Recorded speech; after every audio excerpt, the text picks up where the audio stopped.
ሰላም ሰላም፣ እንዴት ናችሁ? ውድ የቻናላችን ቤተሰቦች፣ አርሰናል ከ22 ዓመታት ጥበቃ በኋላ የፕሪሚየር ሊግ ሻምፒዮን መሆኑን በይፋ አረጋግጧል።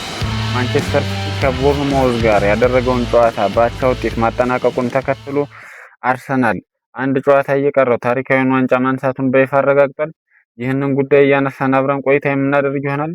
በቅድሚያ ግን በመላው ዓለም እንዲሁም ደግሞ በሀገራችን ኢትዮጵያ የምትገኙ የአርሰናል ደጋፊዎችን በቻናላችን ስም እንኳን ደስ አላችሁ ለማለት ወዳለሁ። እስከ ፕሮግራማችን ፍጻሜ ድረስ ላይክ፣ ሼር እንዲሁም ደግሞ ለቻናላችን አዲስ ከሆናችሁ ሰብስክራይብ እያደረጋችሁ እንድትቀላቀሉን ስንል በአክብሮት እንጋብዛለን። በቅድሚያ እንግዲህ ከማንቸስተር ሲቲ እና ቦርንማውዝ ጨዋታ እንጀምር እስኪ። ቦርንማውዝ እንግዲህ በሜዳው ማንቸስተር ሲቲን ባስተናገደበት ጨዋታ ላይ ሲቲዎች አርሰናል በርንሌን ማሸነፉን ተከትሎ በዋንጫ ፉክክር ውስጥ ለመቆየት የማሸነፍ ግዴታ ውስጥ ገብተው ነበረ ጨዋታውን የጀመሩት። ይሁን እንጂ ነገሮች እንደታሰበው አልሄዱላቸውም። ቦርንማውዞች ከባድ ተጋጣሚ ሆኖ ቀርበዋል። እንደተጠበቀው እንደሚታወቀው ቦርንማውዝ ብዙዎችን ታላላቅ ክለቦች ነጥብ በማስጣል በማሸነፍ ይታወቃል። ከሁለት ሳምንት በፊትም እንደምናስታውሰው መሪውን አርሰናልን 2-1 በሆነ ውጤት በሜዳው ኤምሬትስ ማሸነፉ የሚታወስ ነው። ከዩናይትድ ጋር የሚያደርጋቸው ጨዋታዎችም እንዲሁ ደግሞ በቀላሉ የሚታዩ አልነበሩም።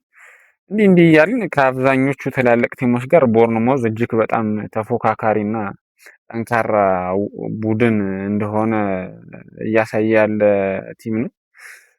እጅግ በጣም የሚያስገርመው ደግሞ ይሄ ቡድን በየአመቱ ተጫዋቾችን ይለቃል። ለምሳሌ ዘንድሮ እንኳን በጥር እንኳን ሴሜንዮን ለቋል። አምና ለሪያል ማድሪድ ሆይሰንን ሽጧል።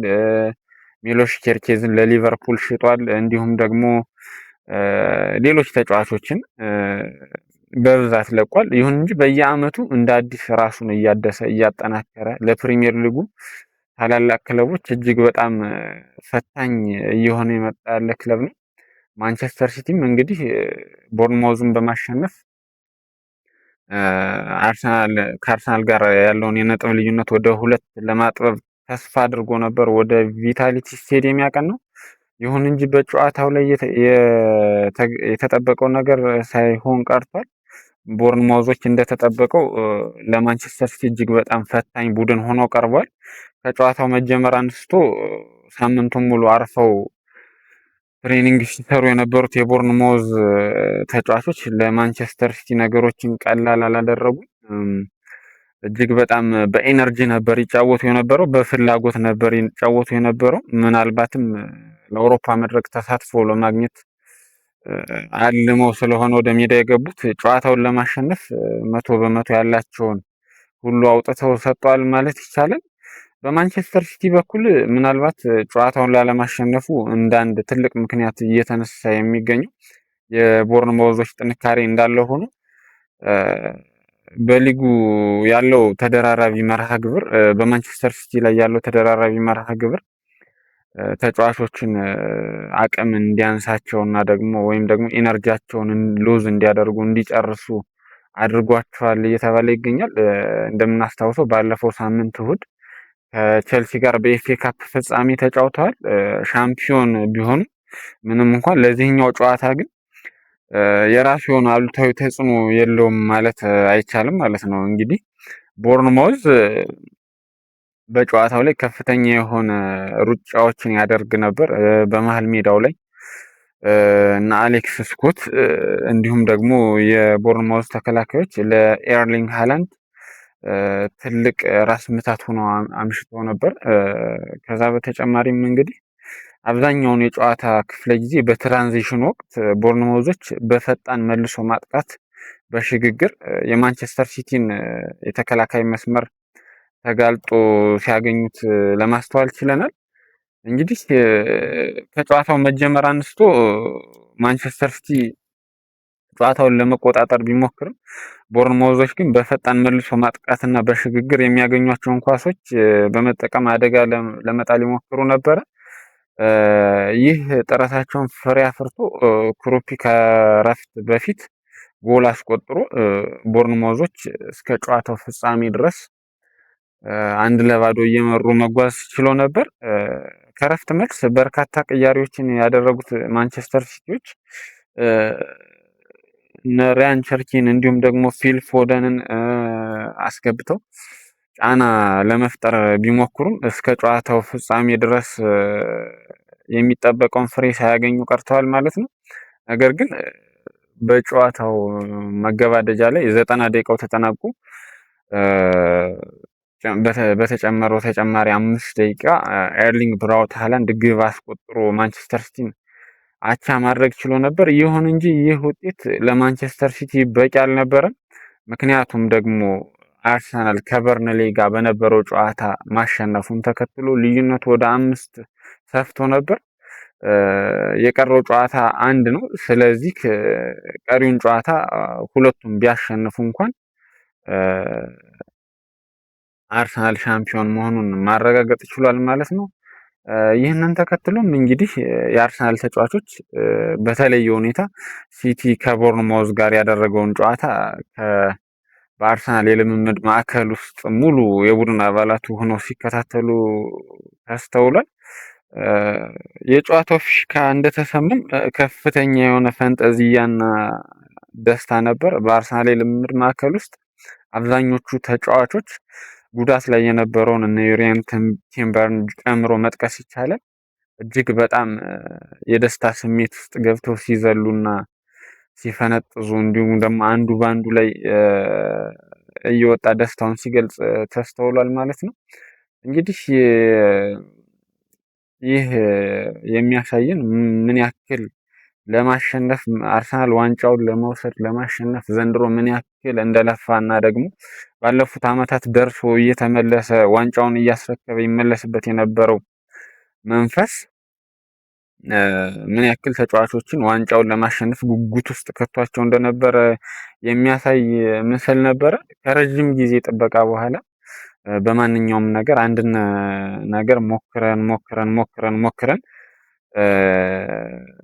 ያቃተን ሲመስለን ነገር ግን ደግሞ ያንን ነገር በስተመጨረሻ ስናሳካው ሁሉም ሰው ሕይወት ውስጥ የሚከሰት አይነት ደስታ እና ለየት ያለ ደስታ ነበር በአርሰናል መልበሻ ክፍል ውስጥ የነበረው ማለት ነው።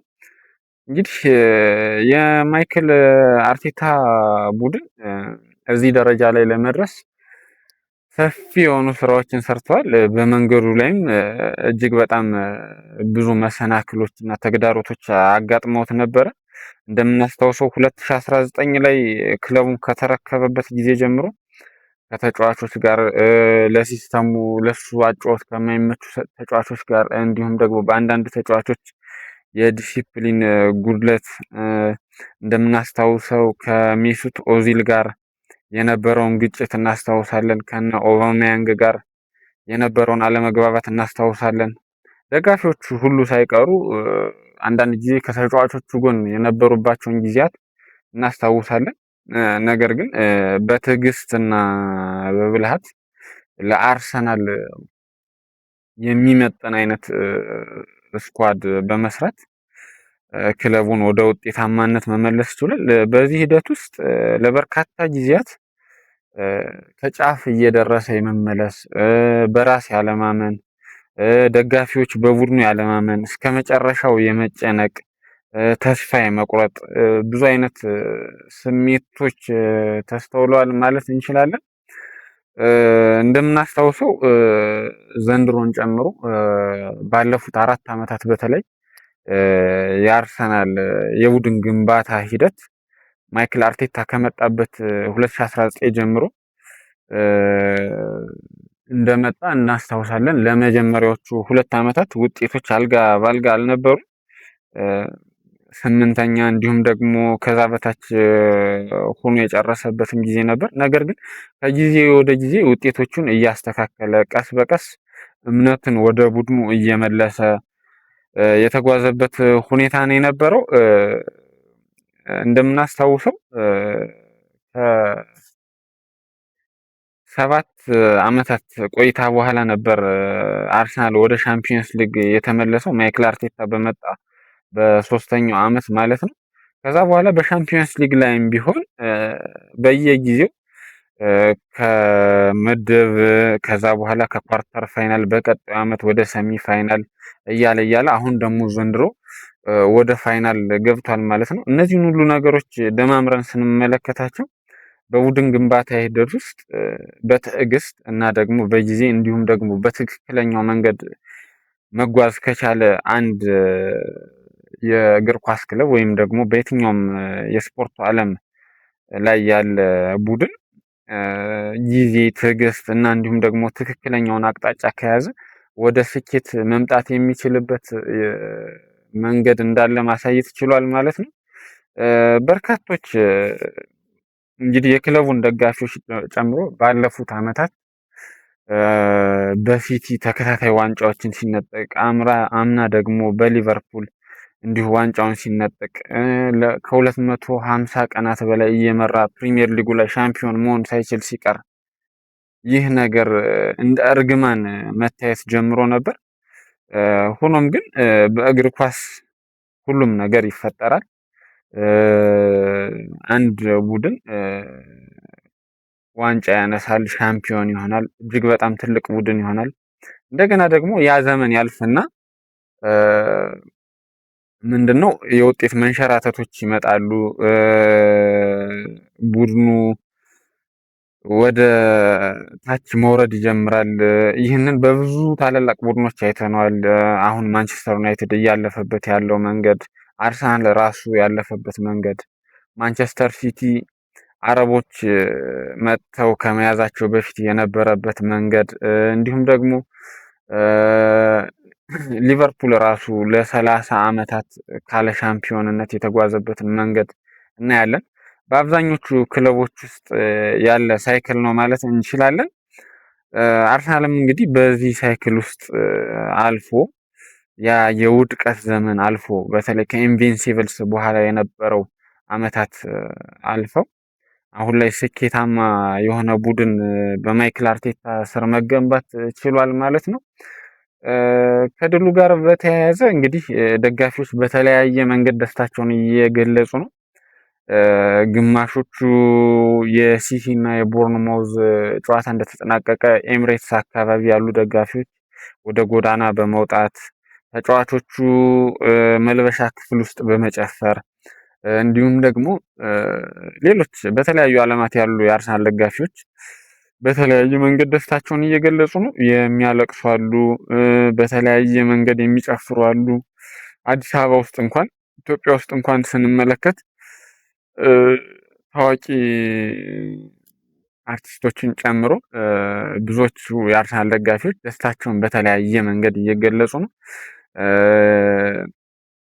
ብዙዎቹ አልቅሰዋል። ምክንያቱም ደግሞ ከረጅም ጊዜ በኋላ የተገኘ ድል ነው። በአብዛኞቻችን በዚህ ጀነሬሽን ውስጥ ላለን ወጣቶች አርሰናል ሻምፒዮን ሲሆን ወይ በጣም ልጆች ነበርን ወይ ደግሞ እግር ኳስን በቅጡ ያልተረዳን ነበርን። በተለይ ሀያዎቹ መጨረሻና እዛ አካባቢ ያለን ልጆች ወይም ደግሞ ወጣቶች አርሰናልን ውብ እግር ኳስ ሲጫወት እናውቀው ይሆናል። ነገር ግን ደግሞ ሻምፒዮን ሲሆን አይተን አናውቅም። ስለዚህ የአርሰናል ደጋፊዎች ደስታቸው ከምን የመነጨ ሊሆን እንደሚችል እንረዳለን። እጅግ በጣም የሚገባ ደስታ ነው። በዛ መንገድ ማየት ይገባል። እንግዲህ ከኢንቪንሲብልስ በኋላ የተገኘው የመጀመሪያው የፕሪሚየር ሊግ ድል ነው። በአሰልጣኝ አርሰን ዌንገር ዘመን 2004 ላይ 49 ጨዋታዎችን በተከታታይ ሳይሸነፍ ሻምፒዮን ከሆነ ወርቃማ ቡድን በኋላ የተለያዩ ከፍተኛ ደረጃ ላይ ያሉ ቡድኖች በአርሰናል ቤት ውስጥ ተገንብተዋል። እንደምናስታውሰው እንደነ ሮቪን ቫን ፐርሲ፣ እንደነ ሳሚር ናስሪ፣ እንደነ አሮን ራምሴ የተለያዩ ከዋክብት በተለያየ ጊዜ በግል እና አሌክሲስ ሳንቼዝ ሳንረሳ ብዙ ድንቅ ተጫዋቾችን ስብስቡ መፍጠር የቻለ ቡድን ነበረ።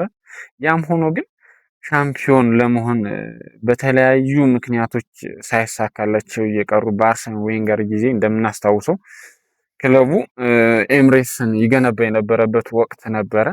ከዛ ጋር በተያያዘ ተጫዋቾችን እንደ ልብ እያመጣ ኮምፒቴቲቭ ቡድን ለመስራት ሻምፒዮን መሆን የሚችል ቡድን ለመስራት አዳጋች ሲሆንበት እናስታውሳለን።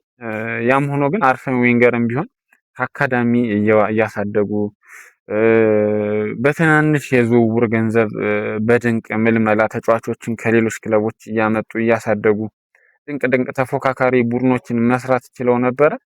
ነገር ግን ቡድኖቹ እንዲሁ 3-4 ዓመት ይፎካከሩና በየጊዜው የሚሰሯቸው ቡድኖች ዋንጫው እንደማይሳካ ሲታወቅ ተጫዋቾቹ ከክለቡ የሚለቁበት በተለያየ ምክንያት የሚሰሩ ቡድኖች የሚፈርሱበት ነበር። እንደምናስታውሰው የሮቢን ቫን ፐርሲን ታሪክ እናስታውሳለን። ሮቢን ቫን ፐርሲ በአርሰናል ቤት ነው ያደገው።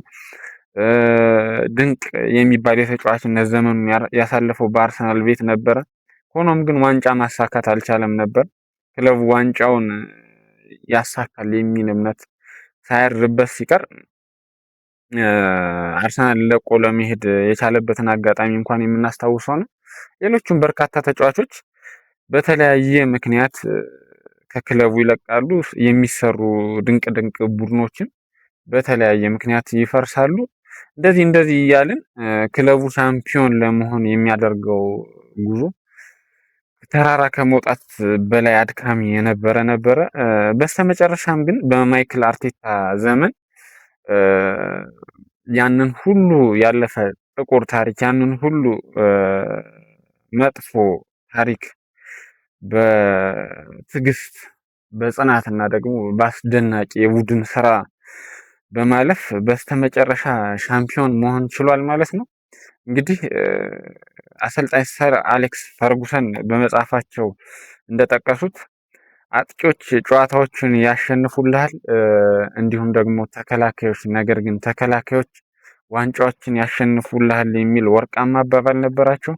ማይክል አርቴታም ይህ በትክክል የገባው ይመስላል። ምንም እንኳን እርሱ ከፔፕ ጋርዲዮላ ስር የተማረ ቢሆንም ልክ እንደ ፔፕ ጋርዲዮላ ጭልጥ ብሎ ወይም ደግሞ ፖሴሽን ቤዝድ የሆነ ክለብ ብቻ አልነበረም የገነባው። ባለፉት ዓመታት በእርግጥ ውብ እግር ኳስ የተጫወተ ቡድን ሲገነባ አይተናል። ነገር ግን ደግሞ ሻምፒዮን ለመሆን ያ ብቻ በቂ እንዳልሆነ ጠንቅቆ የተረዳው አሰልጣኙ ጠንካራ የተከላካይ መስመር መገንባት ችሏል። ድንቅ ግብ ጠባቂ ያለው ቡድን፣ ጠንካራ ተከላካዮች ያሉት ቡድን፣ በቀላሉ ግቦች የማይቆጠሩበት ቡድን፣ አንድ ጎል ካስቆጠረ ያንን ጎል አስጠብቆ መውጣት የሚችል ጠንካራ የተከላካይ መስመር ያለው ቡድን መገንባት ይችላል። የቡድኑ የተከላካይ መስመር ብቻ ሳይሆን እንደ ቡድን አርሰናል የሚጫወትበት መንገድ ዘንድሮ እንዳየነው በብዙ መንገድ ሲተች ቆይቷል። ሆኖም ግን በስተመጨረሻ ዋናው ነገር ሻምፒዮን መሆኑ ነውና ያጨዋወት ስልት ውጤት እስካመጣ ድረስ ሻምፒዮን እስካደረገው ድረስ አርሰናል ለአሰልጣኙ ክሬዲት መስጠት ይገባል። ምንም እንኳን በአንዳንድ የሚዲያ ሰዎች በኩል ወይም ደግሞ ደጋፊዎችን የሌሎች ክለቦች ደጋፊዎችን ጨምሮ የሚነሱ ሀሳቦች ሲኖሩ፣ ለምሳሌ ዘንድሮ የማንቸስተር ሲቲ ጠንካራ ለመሆን ነው እንጂ በዚህ ደረጃ አርሰናል ሻምፒዮን ሊሆን አይችልም ነበር የሚለው በስፋት ይነሳል። እዚህ ጋር ግን የአርሰናል ጥፋቱ ምኑ ላይ እንደሆነ አይታየኝም። አርሰናል እንግዲህ እርግጥ ነው ማንቸስተር ሲቲ ባለፉት ዓመታት ወጥ የሆነ አቋሙ ላይ አልነበረም ዘንድሮ የሚገኘው። ያም ሆኖ ግን ሲቲ ስቲል ቀላል ቲም አይደለም። ኤፍኤ ካፕን አንስቷል፣ ካራባኦ ካፕ አሸንፏል። አዲስ ቡድን ነው፣ እየተገነባ ያለ ቡድን ነው። ምናልባት አሰልጣኝ ፔፕ ጋርዲዮላ በዚህ ዓመት መጨረሻ ላይ መልቀቃቸው እርግጥ ሆኗል። ቀጣዩ አሰልጣኝ ይዞት በምን መልኩ እናየዋለን የሚለው ሌላ ነገር ሆኖ ማንቸስተር ሲቲ ባለፉት ዓመታት አቋሙ ላይ አልነበረም። ነገር ግን ያ የአርሰናል ድክመት አይደለም። በዚህ ዓመት ካሉት ቡድኖች በፕሪሚየር ሊግ ውስጥ ከሚወዳደሩት 20ውም ክለቦች እጅግ በጣም ወጥ የሆነ አቋሙን ያሳየው ክለብ ነው። ለዛም ነው ሻምፒዮን መሆን የቻለው ማለት ነው። እንግዲህ ከ22 ዓመታት በኋላ የሊጉን ሻምፒዮን መሆን ችሏል። እጅግ በጣም ለአርሰናል ደማቅ ሳምንት ነው።